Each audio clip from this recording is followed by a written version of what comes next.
the Israelis are pushing north and north. Does there come a point when they are in danger of dismantling the entire state of Lebanon? That would come if it was an all-out war that the Lebanese army joined in. And at the moment, that's hopefully not going to happen. At the moment, it seems that their objectives is to push an absolute maximum of 18 miles across the Israeli border. That would take them to the Litani River, a sort of natural defense point. And at that point, the majority of Hezbollah's short-range missiles would be out of range of northern Israel, and consequently, they would then feel much safer. But I at the moment, there's nothing to suggest that they intend pushing past the Litani.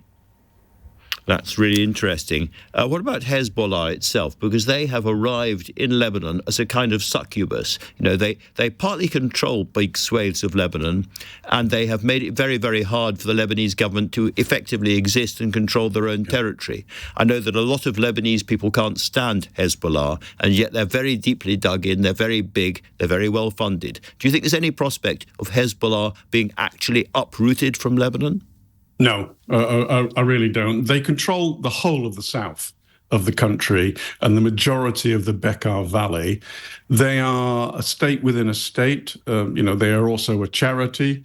I mean, they are legally defined as a terrorist organization by the UK, the US, and the EU, amongst others. But they are also a state within a state. And I don't think there's any chance of them being completely uprooted. They've been around since the early 80s. They have a supply of money and weapons that comes to them all the time from Iran. So, I'm fairly not sanguine. I'm afraid pessimistic.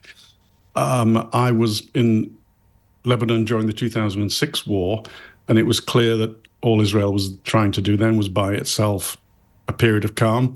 I think that's all it will achieve this time. It will smash a lot of things, and then there will be a period of calm of X amount of years after it. And as you know, clearly Israel is responding to the attack of October the 7th. That's what started all of this. But they are expanding into Gaza, and they are, pushing back on the border and into the West Bank, as they always do. Do you see the beginnings of the kind of borders of Israel created or dreamt of by the early generation of Zionists back in the 1940s actually taking shape on the ground? Gaza, there are the religious Zionists that would want Gaza. I don't think they'll get it. I think a two-state solution is almost out of grasp now, and that's because of the number of settlements and settlers that there are now in the West Bank, and that is more important to the religious faction within Israel. I think the remaining political secular faction in Israel seriously does not want Gaza and to rule over it, and they will be able to make sure the religious types don't. But I just think that the West Bank is almost gone. It's to do with contiguous territory that is joined up to other bits of territory. And at the moment, it's very hard to see how that would come about. I mean, at first, we're going to have to get through the next few weeks and months and a possible Israeli strike on Iran. And then once this has calmed down again, and it will, then we have to go back to the table. But it's just hard to be positive, and I say that with a heavy heart, Andrew.